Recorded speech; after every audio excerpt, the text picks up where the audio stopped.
Bismillahirrahmanirrahim. Assalamualaikum warahmatullahi wabarakatuh. Waalaikumsalam warahmatullahi wabarakatuh.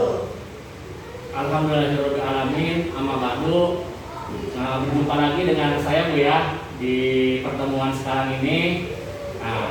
Biasanya kita mengadakan pertemuan kelompok itu di siang hari Bu ya. Berhubung ini kita sedang berada di bulan Ramadan, maka pertemuan kelompok pada kesempatan kali ini kita adakan setelah kita beres sholat tarawih. Pertama, sebelum kita mulai acara pertemuan kelompok pada malam hari ini, alangkah baiknya kita memulai dengan membaca basmalah bersama-sama. Bismillahirrahmanirrahim. Nah, ibu-ibu, pada pertemuan minggu kemarin kita belajar yaitu di modul berapa? Modul 6. Nah, modul 6 itu yaitu pemanfaatan bantuan sosial dalam pemenuhan gizi bagi anak dan ibu hamil. Nah, sebelum kita melangkah pada diskusi yang selanjutnya di modul 7, kita review kembali atau kita ulas kembali apa yang sudah saya sampaikan di pertemuan minggu kemarin ya Bu ya. Nah, jadi salah satu upaya pencegahan stunting yang dilakukan oleh pemerintah pusat melalui Kementerian Sosial itu yaitu dengan memberikan bantuan sosial tunai, kemudian bantuan sosial pangan atau biasa kita sebut dengan BSP, yang bertujuan untuk pemenuhan kebutuhan KPM dalam kehidupan sehari-hari. Nah, adapun peran saya sebagai SDM atau sebagai pendamping sosial PKH atau biasa juga disebut sebagai fasilitator, biasa juga disebut dengan motivator, edukator, bahkan mobilisator, saya harus bisa membantu ibu-ibu KPM dalam memanfaatkan bantuan sosial ini untuk pemenuhan gizi bagi anak usia dini dan ibu hamil. Nah, sekarang saya mau tanya nih Bu, sama ibu-ibu KPM, bantuan sosial apa saja sih yang sudah ibu terima?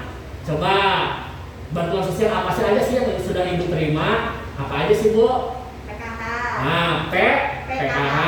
Kemudian apa lagi Bu? BSP atau bantuan sosial pangan. Terus apa lagi Bu?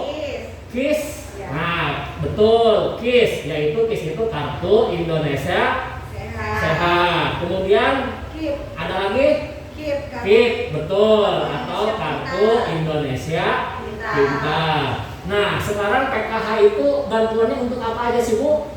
Ada yang tahu? Untuk anak sekolah. Anak sekolah itu mulai dari usia berapa Bu? SD sampai dengan SMA. Kemudian bantuan PKH itu untuk apa aja Bu? Selain untuk anak sekolah? Untuk ibu hamil, betul. Ada yang tahu lagi?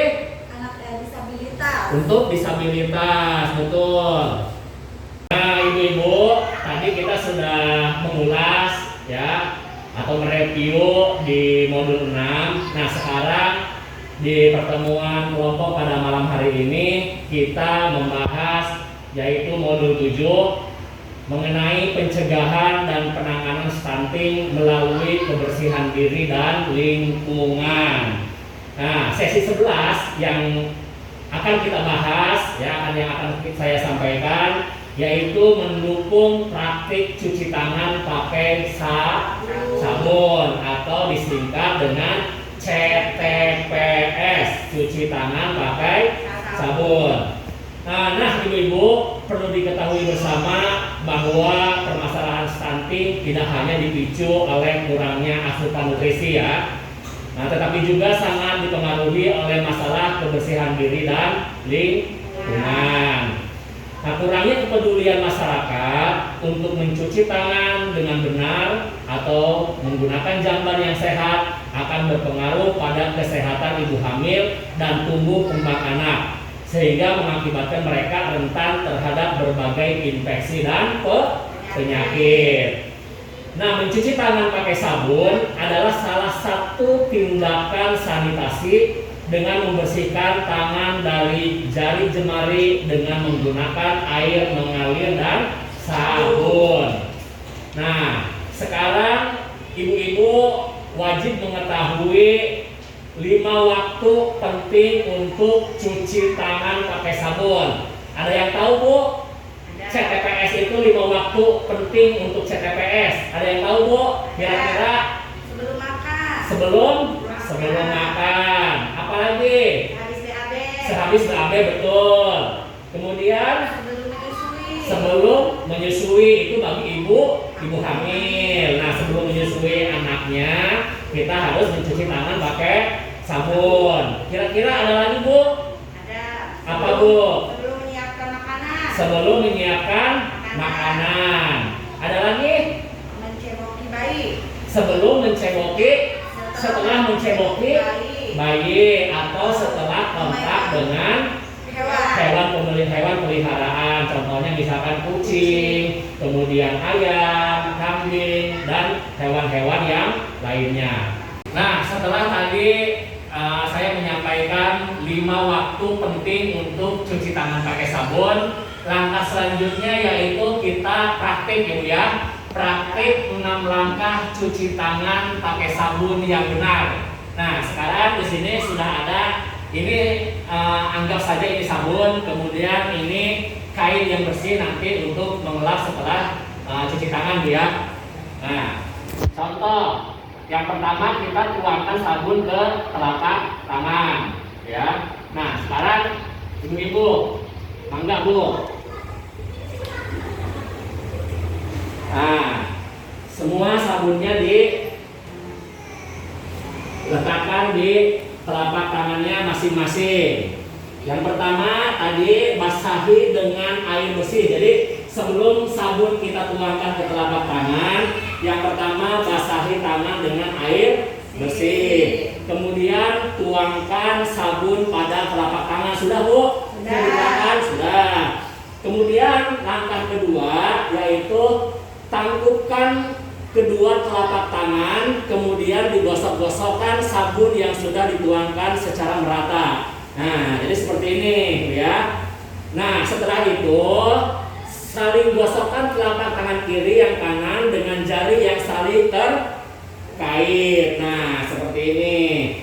Nah, kalau sudah seperti itu, letakkan punggung jari pada telapak satunya dengan jari yang saling mengunci. Nah, seperti ini, Bu ya. Seperti ini. Nah, itu kemudian gosokkan ibu jari kiri secara memutar kepada tangan yang kanan dan lakukan sebaliknya. Nah, tadi yang kiri ke kanan, kemudian yang kanan ke kiri. Nah, yang kelima itu gosok ibu jari kiri secara memutar oleh tangan kanan dan melakukan sebaliknya. Kemudian kuncupkan jari tangan kanan ibu-ibu, kemudian gosokkan memutar di telapak tangan kiri dan lakukan sebaliknya. Nah, seperti ini.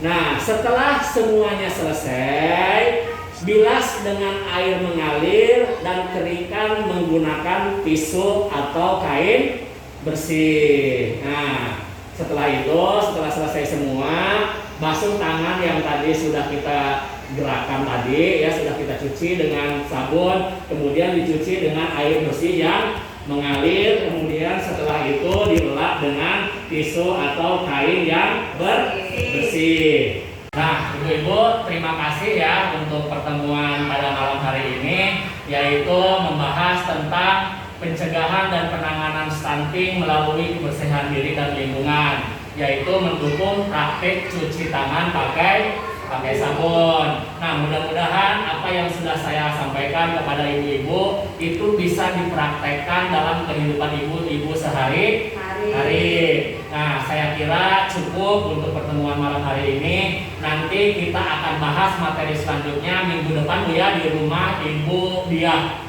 Ya, terima kasih. Mudah-mudahan apa yang saya sampaikan berguna bagi ibu-ibu dan bermanfaat bagi keluarga ibu-ibu. Demikian itu yang bisa saya sampaikan pada pertemuan malam hari ini. Kurang dan lebihnya saya mohon maaf. Billahi taufiq wal hidayah. Wassalamualaikum warahmatullahi wabarakatuh.